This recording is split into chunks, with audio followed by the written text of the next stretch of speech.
Hey everyone, if you're a fan of the show, please head over to mikeyop.com and click the subscribe button. It's the best way to support us, and it's free.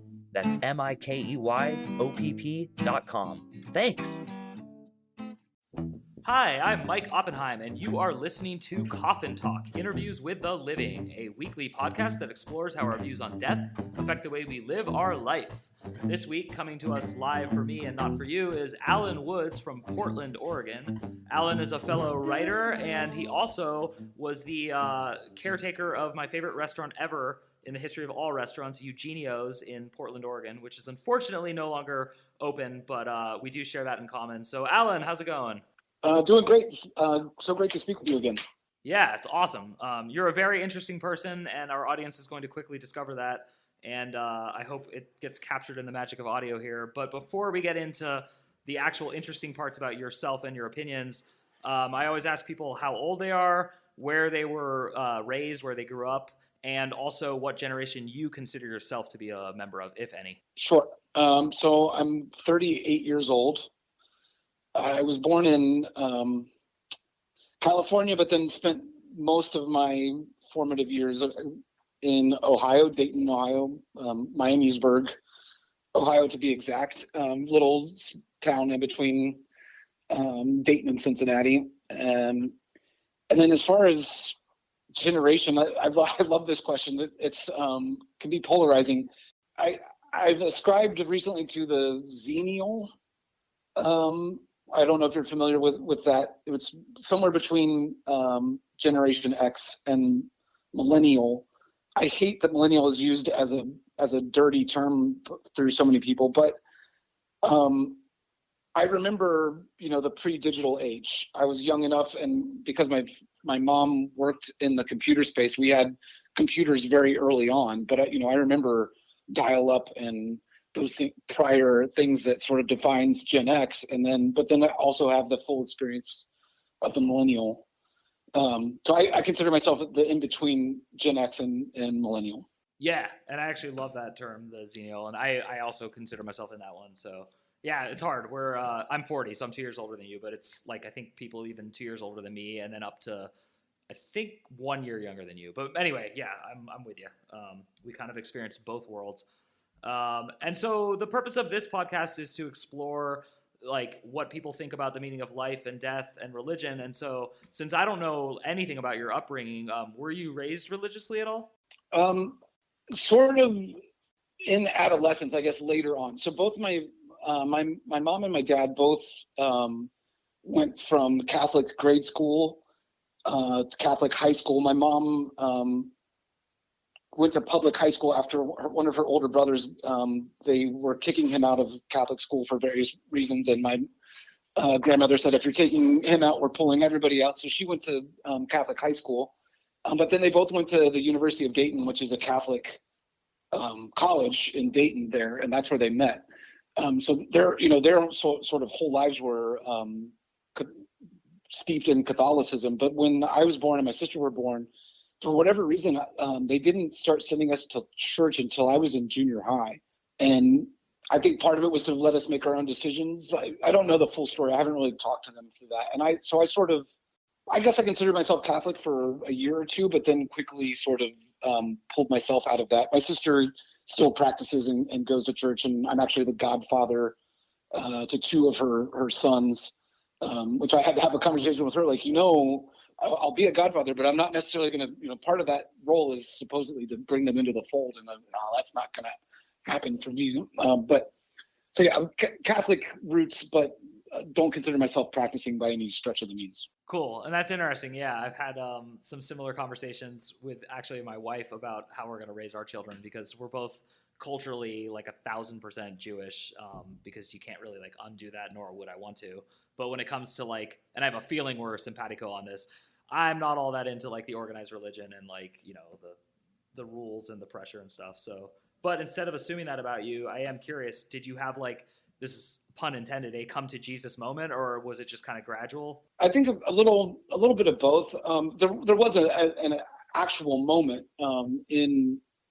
I guess it was in preparation for First Communion. You have to go through Sunday school and take all take these classes. And I question a lot of things, not just in, Sunday school, but Monday through Friday at regular school. I liked asking plenty of questions. And at one point, one of the priests pulled me aside and said, you're asking a lot of questions. I need to know, why are you here? And because my parents brought me here. They made me be here. And he said, I'd really appreciate it, you keeping these questions sort of to yourself and deciding, if you're here for your parents and it's just for them, then really not ruining the experience for other people. And then if you really don't want to be here, then just remove yourself and deal with your parents. And so I was probably maybe 12 or 13. I was just like, just keep my mouth shut and go through with this for my parents. But why would I buy into any more of this if that's, he's supposed to be convincing me that I should be doing these things. And he was just like, just keep your mouth shut and we'll get rid of you. So that kind of, along the way, there's other things that sort of bummed me out about the church, but that was a big one that I was just like, well, okay, I'm checking out at this point. I think there's value in a lot of the teachings of Christianity and Catholicism in general, but that doesn't necessarily mean I need to be steeped in the sort of dogma and rigmarole that they sort of ensconce upon you. I'd rather sort of pick and choose what fits right and feels right for me than, sort of ascribe to this giant book, if you will, of things that doesn't necessarily work in a lot of ways. Yeah, that totally makes sense to me. And so were you married like in a formal church of sorts, or did you get married outside of it? So we got married in my apartment in Portland. We weren't supposed to invite anybody, but we wound up zooming in my parents and her mother just as an afterthought. But then my family, very Catholic, they always have big to-dos. So I went back to Ohio and had a party there. They insisted on having a priest there. My wife and I are not interested in having kids for various reasons that we don't need to get into. But this priest was so insistent upon when you have kids, blah, blah, blah. And we're like, okay, but we're not having kids. And he's like, yeah, but you'll change your mind. And so to the point where when we got up in front of everyone, he's like, and then they'll have a big family. And we're like, we just told you it's not us. Like, sorry, it's just not us. And they just insist that you'll change your mind, of course, and have kids. Another reason that I don't like the church, like, just leave me alone. I want to make my own decisions. Yeah, seriously. And so I'm working towards our normal question, which is, what do you think happens when you die? But I am curious. I know you're a writer, and did you go to college for it? Were you like at a young age? Like, what can you describe how your personality and being a writer sync together? Sure. I think early on, my dad, for reference, around the time that I was going, that we were just talking around 12, 14, he had been a salesman for a while, but he went back to school and got his master's in rhetoric. He had his undergrad in writing. So he was always sort of encouraging me to read things. And so I was always enamored with reading and writers as a whole, but didn't necessarily want to study writing. Then went to college sort of listless, not really knowing what to do. And then I was at Sinclair Community College, and there was an ad in the newspaper that said, get paid for writing. And I was like, I didn't want to go this route. Just, I wanted to be an expert in something and then write about it, was my thought back then. But I'd always gotten A's in my English classes. So I was like, I'll get paid to write. Okay, I'll do this. So I went and answered the ad, and it was to be a reporter for the newspaper. My first story was going to watch a lecture and writing a story about it. The woman, I'm spacing on her name, but she was a Holocaust survivor and had written a book. And I wrote the story, and it got published front page above the fold. For all our journalism geeks, that's like a big deal. And it was like an adrenaline rush. I was walking through the hallways of this campus, and there was my face, on all the little stacks of newspapers, and I was hooked. So I started studying communication journalism, and then transferred to Ohio State. Still writing for the newspaper there, a much larger enterprise than the community college that I was at. But then started realizing there was other ways, sort of marketing and other ways to make actually better money than journalism. So I started going that way, and that's kind of how I landed in where I'm at. Most of the writing I've done has been for ad agencies or larger firms, and then some internal, external type communication stuff. So it's far removed from the journalism, though still using a lot of the same skill sets and still a passion to this day. I just love it. Cool, very cool. And I think you led me into kind of like stumbling into a cool question that does get into metaphysics and spirituality, which is that high you felt that very first time. I also understand that feeling, and everyone gets it in something that they do. Do you feel like there's anything like mystical or like important in that feeling? Do you believe that you have a life purpose or anything like that? I think, yes, I think there is some higher pool to a calling like that. And like you said, that high, like I think, some runners, I felt it as a runner, like runner's high. So I think when you are like latching onto something that really like all your cells are into, I think there is a sign, or if you will, something sort of bolt of lightning that lets you know this is right. Keep going. Yeah. I love that bolt of lightning. That's a cool phrase. Back to like your upbringing and everything else. Did you feel like a bolt of lightning when you met or when you decided to get married? Like, have you had that experience in a non-work situation? Yeah, I met my wife very Portland-esque during the naked bike ride. Awesome. I was so maybe she felt the bolt of lightning. I don't know, but yeah, I definitely think there, like you said, it's not necessarily through work, but there's all sorts of signs that we can follow, and beyond coincidence, beyond sort of gut feelings. I think there's something out there, or something larger than us, sort of egging us on. Cool. So, do you believe that feeling can also happen when you're not supposed to do something? Yeah. Actually, here's the thing too. I probably have felt it. Maybe I didn't recognize it. That's one thing I was, as I was prepping for this interview with you, I was just thinking of different sort of metaphors, how to describe it. And one thing I've landed on is, it's like there's radio waves going on across us at all times, but you don't really know they're there unless you have the radio on. And even then, you have to have it turn to the right station, right? You need, to get clear messages or whatever song you want to hear, you have to sort of dial it in. I think that happens with these positive or negative feelings too.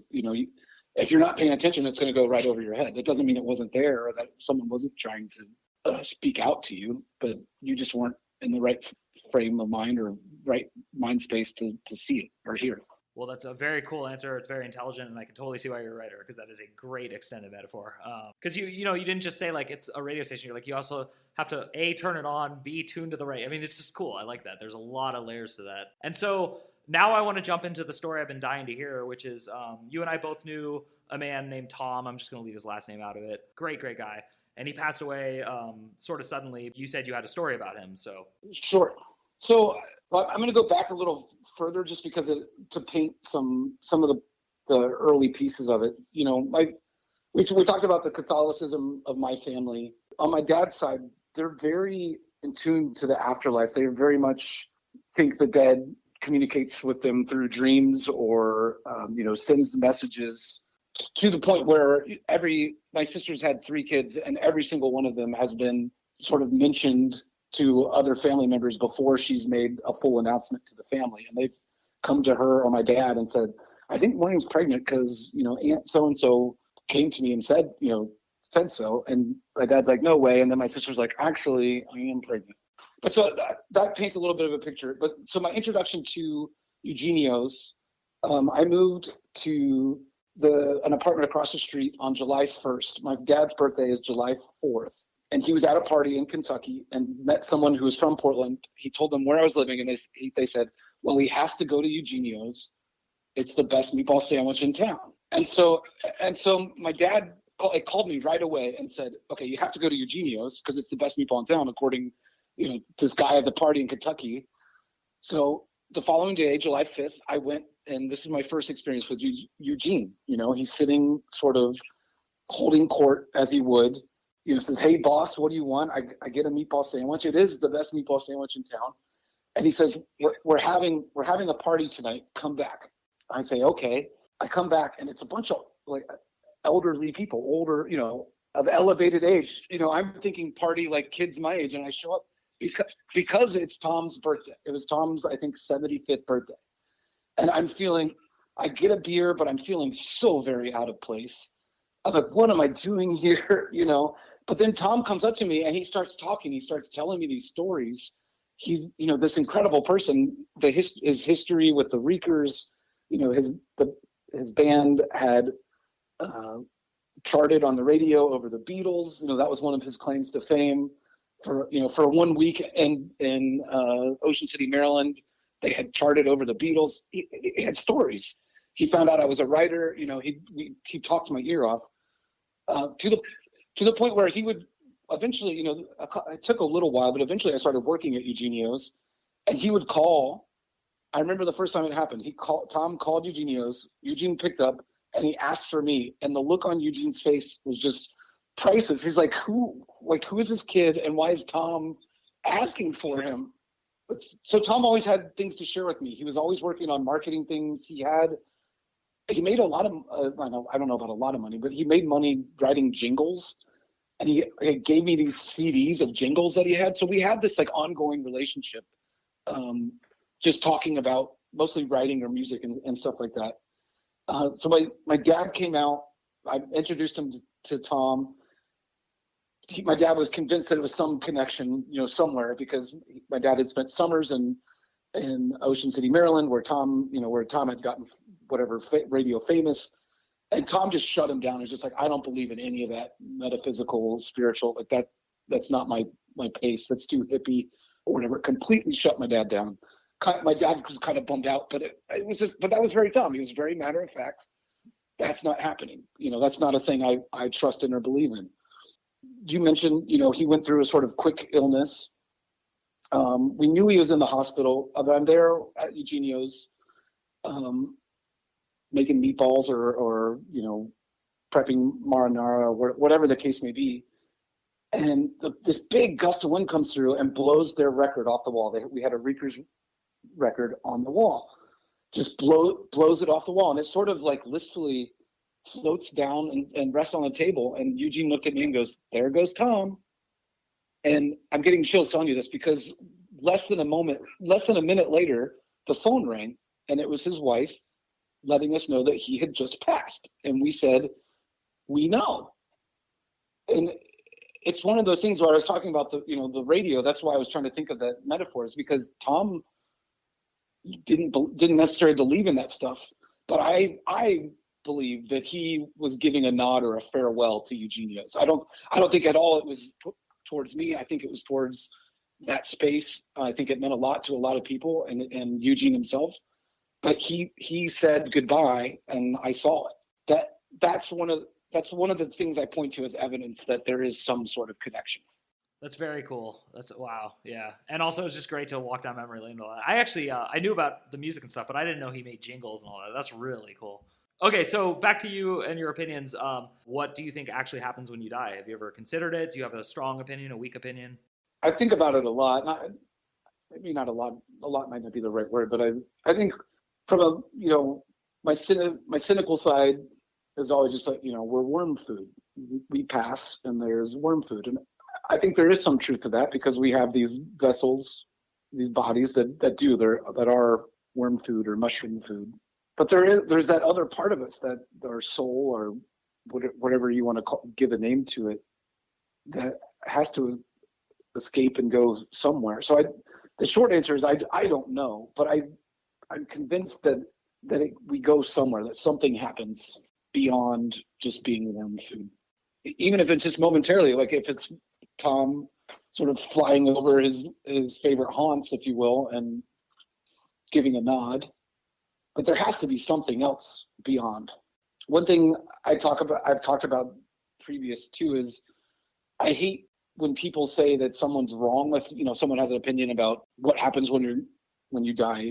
I like to think that everybody's right. If you feel strongly that there's a heaven and a hell, and you earn your way there through your actions and deeds here, then that's right for you. And if you think something else, that's okay, and that's right for you. I think everyone is right. Not people are wrong or closer to right or wrong. I think everyone's right. Okay, so I love that, and it's very it's something I want to believe in, but I want to test it with just one quick question. What would you do then if someone's theory of what is right is to like mass genocide kill or something like that? Like how do you play that line? Yeah, I'm going to have to think longer on that, I think, because yeah, I guess there has to be some line of, you stumped me, Mike. Well, and here's the thing. It's not that there has to be a line. It's more that if there is no line, people who love to have power will take that line and then some. And so that's like more about a human condition. So I think the way I answer this question is, as I think esoterically speaking, maybe it doesn't matter. Maybe genocide actually doesn't matter. Of course it matters here where we're worm food or not worm food. But in your book, just taking it back a notch, what is morality to you? Because like you clearly do feel that there are morals based on your answer. And that's what I'm more interested in, is where do you get this peculiar feeling of morality? For me personally, I don't do good because I think it's going to help me in some theoretical afterlife. I do good because it's the right thing for other people. A lot of what I talked about and through my family a lot too is this connectivity. We're all connected, whether it's, across the globe or, across town. We're all symbiotic to the human race and the earth itself. So I take I make my decisions based on taking care of what we have while we're here more than I do what might happen in the next step. That's very cool. And so I'm just curious because I can tell we share like a very similar mindset and heart. What do you get labeled as? Hippie. Yeah, okay, hippie. All right, cool. And so I'm curious because you're from Ohio. I believe you went to Ohio State. Is that right? I did, yes. I mean, I've been to Dayton and I've been to the Ohio State. There's not a lot of hippies out there. So was it like, were you ostracized at all growing up, or was it pretty natural? I think to some extent. I wouldn't say ostracized seems a little tough, but yeah, I mean, I always joke too. When I was growing up in Ohio, I considered myself a leftist, and then I moved to Portland and realized I was a moderate. But yeah, to some extent, it was kind of like, when I was moving to Portland, it's like, there goes Alan trying to find some of his people or whatever it is. But I tend to flock to those types of people. You'd be, I mean, there's quite a few people from Ohio that live out here that I know and have similar tact. A lot of the people that are similar tact to me don't live in Ohio anymore, certainly not in Miamisburg. So I sort of sought out places where I can find more like-minded people. That's cool. And so how do you feel these days about the connectivity and symbioticness of humanity? Because I feel as strongly as I ever have about it, but I also feel like it's being called into question constantly. How are you reconciling with that? How are you dealing with that?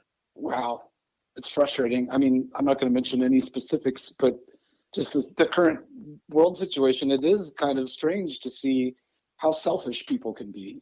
And it's frustrating. It really does. It makes me, I'm trying not to choke up right now, just on speaking on something, but it's frustrating to see people, not look at the greater good or the common whole that we all are, and really just dig in their heels and try to entrench themselves and only better themselves. Is frustrating. And I mean, I don't know that there's a good answer, because I'm just doing what I do. I feel good about myself, but by no means am I well-to-do, or I struggle in my own ways.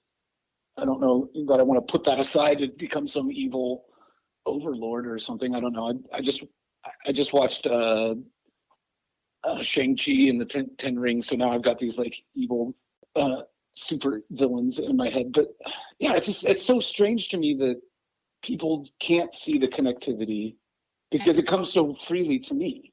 Yeah. Wow, man. We're very similar, and it's been great talking to you. Well, Mike, it's funny, when I first started working at Eugenio or started hanging out in the crew, everyone was like, Alan, you got to talk to this Mike.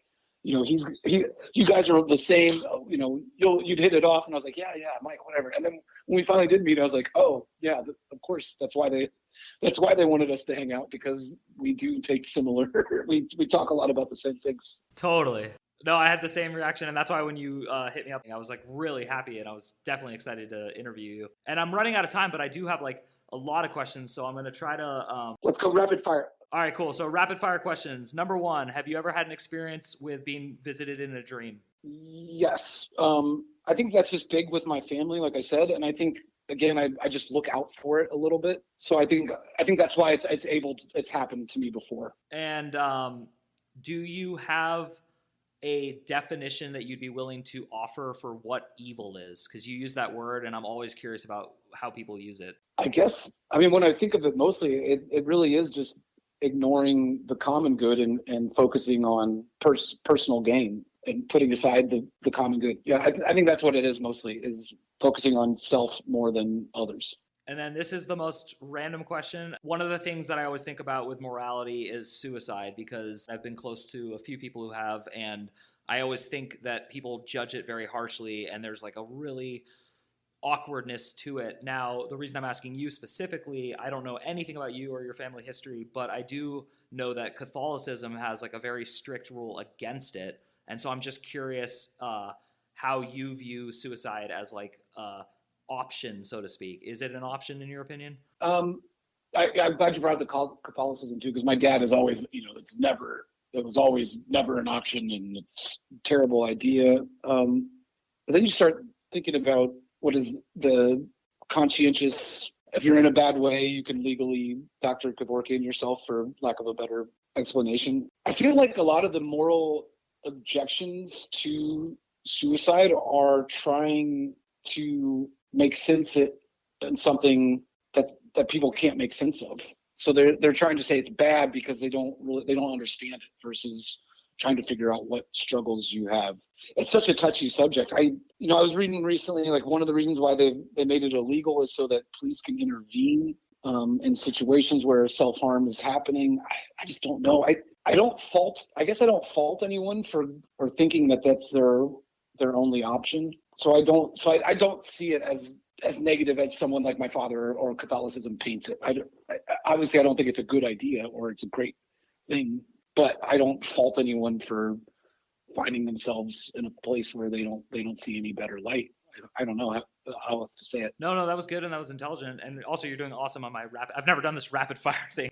So my last rapid fire question, related to your answer about suicide, like, do you feel that life is like a gift? Like, do you feel like there's a specialness to this human life in particular? I would say yes. I mean, if you look at all the other forms of life out there, they're all unique in their own ways. But we have such a great opportunity. I think we're squandering it a little bit, this gift, but that's a topic for another podcast, I think. But yeah, I think it is a gift, and it is a little bit unique in that way. I don't know, they haven't really found other beings that sort of think the way we do or contemplate. No one else is out there having podcasts talking about what happens after them. They're sort of, the squid are out there squidding and the ants are out there anting. No one's really sitting around contemplating what, this larger pictures. So yeah, I think it is a gift, and I wish we would use it better as a whole. That's awesome. Alan, you have a beautiful mind, and I know we said we weren't going to swear on this podcast, but okay, well, I always want to give my guests the floor. So if there's anything you want to say, anything you want to speak, let it out. I just think, I touched on earlier is, if you're open to these sorts of ideas, being open to them is the only way you're going to experience or see other things. So just having an open mind, whether you're a believer or non-believer, will help you see maybe threads you didn't notice before, or find radio stations, to continue the metaphor, that you didn't know were out there. And maybe sometimes just press scan and let things go, let things find you. No soapbox for me, just that. I think people should be a little more open to each other's opinions. That is awesome. And I think you are officially the closest thing we've had to a truly agnostic guest on the show, which is awesome, because I'm always trying to collect the full assortment of opinions you can have. So Alan Woods from Portland, Oregon, originally from Ohio, thank you so much for helping us put another nail in the coffin. Once again, everyone, you have been listening to Coffin Talk, interviews with the living, and my name is Mike Oppenheim, and we will see you soon. Walking alone when I walk into you, and I see that you see me, and I see you here.